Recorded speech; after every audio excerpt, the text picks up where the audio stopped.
warahmatullahi wabarakatuh. Halo teman-teman semuanya, sebelumnya saya ucapkan terima kasih atas kesempatannya kepada Ibu Nurjana Abdi Aziz, SEMAK, selaku dosen pengampu mata kuliah pengantar akuntansi sektor publik. Kami dari kelompok 8 akan membahas mengenai hasil analisis laporan keuangan pemerintah Kabupaten Ciamis.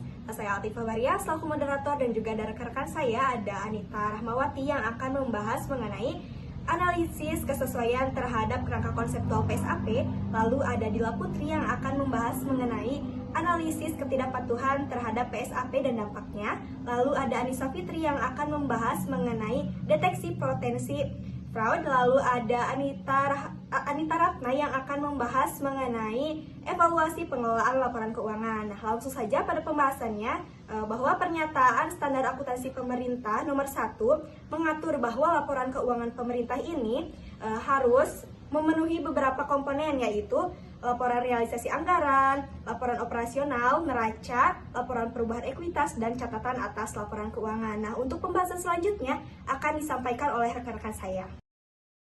Baik, langsung saja kepada pembahasan yang pertama, yaitu analisis kesesuaian dengan kerangka konseptual PSAP. Nah, untuk yang pertama yaitu komponen laporan keuangan. PSAP nomor 1 mengatur bahwa laporan keuangan pemerintah daerah harus terdiri dari beberapa komponen, yaitu laporan realisasi anggaran, neraca, laporan operasional, laporan perubahan ekuitas, catatan atas laporan keuangan.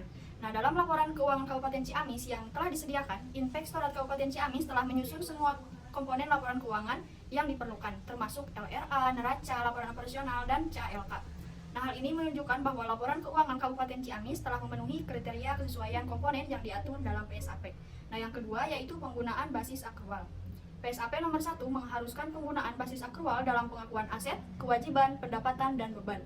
Basis akrual berarti bahwa transaksi diakui pada saat terjadinya, bukan pada saat kas diterima ataupun dibayarkan. Nah, dalam laporan keuangan Kabupaten Ciamis terdapat penjelasan mengenai pengakuan dan pengukuran yang mengacu pada peraturan yang berlaku, termasuk penggunaan basis akrual. Nah, hal ini menunjukkan bahwa laporan keuangan Kabupaten Ciamis telah mengikuti prinsip akrual dalam pengakuan transaksi, yang merupakan salah satu dari syarat PSAP. Yang ketiga, yaitu relevansi, keandalan, pemahaman, dan perbandingan informasi. PSAP nomor 1 menekankan bahwa informasi yang disajikan dalam laporan keuangan harus relevan, andal, dapat dipahami, dan dapat dibandingkan dengan periode sebelumnya. Nah, untuk relevansi, laporan keuangan Kabupaten Ciamis menyajikan informasi yang berkaitan dengan kinerja keuangan Inspektorat Kabupaten Ciamis yang penting bagi pengguna laporan. Yang selanjutnya ada keandalan. Laporan keuangan Kabupaten Ciamis disusun berdasarkan peraturan perundang-undangan yang berlaku yang memberikan jaminan bahwa informasi yang disajikan dapat diandalkan. Selanjutnya pemahaman. CALK yang disusun memberikan penjelasan yang jelas dan terperinci, sehingga memudahkan pengguna untuk memahami laporan keuangan secara keseluruhan. Nah, yang terakhir ada perbandingan. Laporan keuangan Kabupaten Ciamis menyajikan data yang konsisten dengan tahun-tahun sebelumnya sehingga dapat dibandingkan dengan periode sebelumnya. Jadi, laporan keuangan Kabupaten Ciamis telah memenuhi kriteria evaluasi sesuai dengan PSAP nomor 1 tentang penyajian laporan keuangan. Laporan keuangan Kabupaten Ciamis mencakup semua komponen yang diperlukan, menggunakan basis akrual untuk pengakuan transaksi, serta menyajikan informasi yang relevan, andal, dapat dipahami, dan dapat dibandingkan.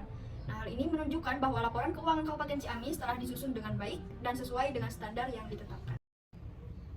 Baik, adapun hasil analisis ketidakpatuhan pemerintah Kabupaten Ciamis sesuai dengan PSAP nomor 1.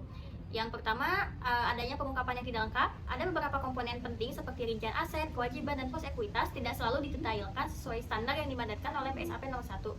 Yang kedua, ketidaktepatan dalam pencatatan akrual. PSAP nomor 1 menekankan pencatatan berbasis akrual. Laporan ini menunjukkan adanya perbedaan antara realisasi belanja LRA dan beban LO yang menunjukkan adanya kesalahan dalam pembebanan biaya. Misalnya, terdapat perbedaan sekitar 661 juta antara beban operasional LRA dan LO. Yang ketiga, keterlambatan pelaporan gaji dan tunjangan. Adanya realisasi penyediaan gaji dan tunjangan hanya mencapai 92,52% karena adanya pembayaran yang tertunda hingga tahun berikutnya. Hal ini berpotensi melanggar ketentuan pengakuan kewajiban dalam PSAP nomor 1. Adapun dampak dari ketidakpatuhan. Yang pertama, keterandalan laporan keuangan menurun. Adanya ketidakpatuhan terhadap PSAP nomor 1 menyebabkan laporan keuangan tidak mencerminkan kondisi yang sebenarnya, yang berdampak pada penurunan kepercayaan terhadap laporan tersebut oleh pemangku kepentingan. Nah, yang kedua, adanya kesulitan dalam evaluasi kinerja. Informasi yang tidak akurat menghambat evaluasi efektivitas penggunaan anggaran. Ini dapat berdampak pada pengembalian keputusan yang kurang tepat dalam alokasi sumber daya. Yang ketiga, adanya potensi masalah hukum dan pengawasan. tidak mematuhi standar akuntansi yang berlaku dapat berimplikasi kepada hukum karena dapat menganggap sebagai pelanggaran terhadap peraturan pengelolaan keuangan negara yang diatur oleh undang-undang. Yang keempat, adanya efisiensi pengelolaan aset yang berkurang. Adanya ketidaktepatan dalam pencatatan dan penyusutan aset tetap mempengaruhi pengelolaan aset yang dapat berdampak pada efisiensi operasional jangka panjang. Adapun saran perbaikan untuk mencegah ketidakpatuhan di masa mendatang. Yang pertama, dengan peningkatan kapasitas sumber daya manusia dengan diadakannya pelatihan dan bimbingan teknis secara berkala terkait standar akuntansi pemerintah khususnya PSAP nomor 1. Yang kedua, dengan menyediakan anggaran khusus untuk pelatihan sertifikasi akuntansi pemerintahan bagi staf yang bertanggung jawab atas penyusunan laporan keuangan. Nah, yang kedua, dilakukannya pengawasan internal yang lebih ketat. Dengan dilakukannya inspektorat perlu memperkuat fungsi pengawasan internal dengan melakukan audit berkala terhadap kepatuhan penyusunan laporan keuangan. Dan dengan dilakukannya pembangunan sistem penilaian kepatuhan internal yang mengidentifikasi potensi ketidakpatuhan sejak dini agar segera dapat dilakukan perbaikan. Nah, yang ketiga, penerapan sistem informasi keuangan yang terintegrasi. Dengan dilakukannya pembaruan sistem informasi akuntansi yang terintegrasi dan berbasis aktual untuk meningkatkan efisiensi dan akurasi pencatatan. Dan dengan dilakukannya implementasikan teknologi yang mendukung pelaporan otomatis yang dapat memberikan peringatan jika terjadi ketidaksesuaian atau penyimpangan dalam pencatatan. Yang keempat, dengan penetapan standar operasional prosedur atau SOP yang lebih rinci. Dengan dilakukannya penyusunan atau pembaruan SOP terkait dengan proses akuntansi dan pelaporan keuangan sesuai dengan PSAP nomor 1. Dan dengan dilakukannya uji coba secara rutin atas SOP untuk memastikan bahwa semua tahapan pencatatan telah sesuai dengan standar yang berlaku. Yang kelima, pengawasan oleh pemangku kepentingan eksternal. Dengan dilakukannya kerjasama dengan BPK atau investasi pengawasan lainnya untuk melakukan evaluasi independen terhadap laporan keuangan daerah. Nah, dengan dilakukannya juga peningkatan transparansi dengan mempublikasikan laporan hasil audit dan rencana perbaikan kepada masyarakat sebagai bentuk akuntabilitas publik.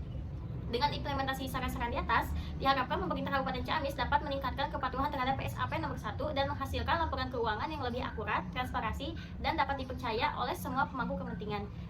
Baik, selanjutnya deteksi potensi fraud. Fraud merupakan tindakan kecurangan atau manipulasi yang disengaja oleh individu atau organisasi dengan tujuan untuk memperoleh keuntungan tidak sah yang dapat merugikan pihak lain. Potensi fraud biasanya terjadi dalam berbagai bentuk, yaitu pelaporan keuangan, aset atau transaksi yang memiliki peluang untuk dimanipulasi, dan tindakan yang merugikan pihak-pihak lain. Dalam Undang-Undang Nomor 16 Tahun 2023 Pasal 2 tentang Peraturan Bupati dimaksudkan untuk memberikan pedoman kepada penyelenggara negara dalam memahami dan mengendalikan kecurangan yang berindikasi tindak pidana korupsi di lingkungan pemerintah daerah. Berdasarkan hasil analisis Badan Pemeriksa Keuangan atau BPK, dilihat dari laporan keuangan daerah Ciamis belum terbukti melakukan penipuan. Namun terdapat hambatan dalam penyusunan laporan keuangan, yaitu kurangnya efektivitas aplikasi dan sumber daya manusia yang tidak memadai. Adapun kriteria indikasi fraud dalam laporan keuangan daerah Ciamis dilihat dari beberapa faktor, yaitu ketidakpatuhan terhadap standar akuntansi pemerintah atau SAP, lemahnya sistem pengendalian SAP, terjadi masalah dalam pengelolaan keuangan, serta penerapan pengendalian kecurangan. Dari hasil analisis audit BPK, terdapat ketidakwajaran dalam pengeluaran yang tidak sesuai dengan prosedur, serta peningkatan pendapatan yang tidak konsisten sehingga menunjukkan manipulasi laporan keuangan. Selanjutnya, ketidakcocokan data antara keuangan dan realisasi anggaran. Di antaranya, selisih antara anggaran dan realisasi yang sangat berbeda dari yang disetujui, sehingga menandakan adanya manipulasi data. Penggunaan dana yang dialokasikan untuk tujuan tertentu untuk kegiatan yang berbeda tanpa adanya perubahan anggaran yang resmi sehingga menunjukkan penyalahgunaan wewenang. Adapun penyebab dari ketidakcocokan data yaitu data yang tidak akurat dan tidak lengkap. Tanda-tanda penyimpangan seperti perbedaan signifikan antara pengeluaran dan pendapatan. Dilihat dari laporan keuangan, terdapat tanda-tanda penyimpangan seperti rasio pengeluaran terhadap pendapatan tidak wajar yang menunjukkan ketidakseimbangan serta terjadinya pemborosan biaya. Perubahan drastis dalam saldo anggaran sehingga terjadinya penurunan atau peningkatan saldo yang tidak sesuai, serta pengeluaran besar-besaran yang dilakukan menjelang akhir tahun fiskal. Selanjutnya, ada strategi pengendalian kecurangan. Yang pertama, pencegahan, deteksi, dan respon. Yang kedua, strategi dalam pengendalian yang dimaksud terdapat pada ayat 1 huruf A, yaitu keseluruhan upaya, cara, dan metode dalam mengelola sumber daya organisasi dengan tujuan untuk menghalangi terwujudnya atau timbulnya faktor resiko dan penyebab resiko kecurangan. Yang ketiga, strategi pengendalian yang dimaksud dalam ayat 1 yaitu kebijakan anti kecurangan, standar perilaku, dan disiplin. Penilaian resiko kecurangan, manajemen sumber daya manusia, manajemen pihak ketiga, satuan tugas pengendalian kecurangan, whistleblowing system, dan perlindungan pelapor, deteksi proaktif, investigasi, dan tindakan korektif. Adapun rekomendasi untuk mencegah fraud yaitu yang pertama, penguatan pengendalian internal, yang kedua, peningkatan transparansi dan akuntabilitas, yang ketiga, pelatihan dan pendidikan, yang keempat, penggunaan teknologi informasi, yang kelima, audit eksternal dan internal yang independen. Evaluasi pengelolaan keuangan pemerintah daerah Kabupaten Ciamis. Pemerintah daerah Kabupaten Ciamis mengelola keuangan mereka melalui sistem anggaran yang terstruktur. Sumber pendapatan utama pemerintah Kabupaten Ciamis berasal dari pajak daerah, retribusi daerah, dana bantuan dari pemerintah pusat dan pemerintah provinsi, dan dari hasil usaha. Selain itu, pendapatan lain didapat dari hasil riba dan pendapatan lainnya. Kemudian, belanja daerah. Belanja daerah terdiri dari belanja operasi, belanja modal, belanja tak terduga, dan belanja transfer. Belanja daerah tersebut digunakan untuk beberapa sektor meliputi infrastruktur, pelayanan publik, pendidikan, kesehatan, dan operasional pemerintah. Namun pada kenyataannya, sistem anggaran terstruktur tersebut pada laporan keuangan tahun 2023 pemerintah Kabupaten Ciamis menunjukkan bahwa total belanja melebihi total pendapatan. Namun, pada kenyataannya, laporan keuangan pemerintah Kabupaten Ciamis menunjukkan bahwa total belanja melebihi pada total pendapatan. Laporan yang tersedia pada laporan realisasi anggaran tahun 2023 mengindikasikan bahwa Kabupaten Ciamis mengalami defisit yang dirincikan pada data anggaran 2023 sebesar Rp238.473.470.047 dan pada realisasinya defisit terjadi sebesar Rp32.440.768.875. Pengelolaan keuangan daerah di Kabupaten Ciamis ini pada tahun 2023 menunjukkan adanya tantangan dan juga hambatan dalam mencapai keseimbangan antara pendapatan dan belanja.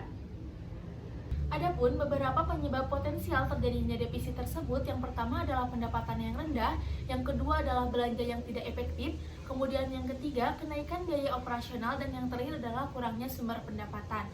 Adapun evaluasi yang dapat dilakukan oleh pemerintah Kabupaten Ciamis, yang pertama melalui efektivitas pendapatan, yang kedua melalui efisiensi belanja, di mana kedua hal tersebut dapat membantu meningkatkan dan mengembangkan sumber pendapatan dan juga mengurangi belanja yang dilakukan oleh pemerintah Kabupaten Ciamis pada tahun 2023 dan pada tahun yang akan mendatang.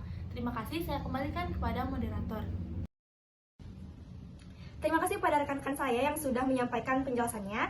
Nah, langsung saja pada kesimpulan. Nah, laporan keuangan Kabupaten Ciamis ini telah memenuhi beberapa kriteria kesesuaian dengan standar PSAP nomor 1.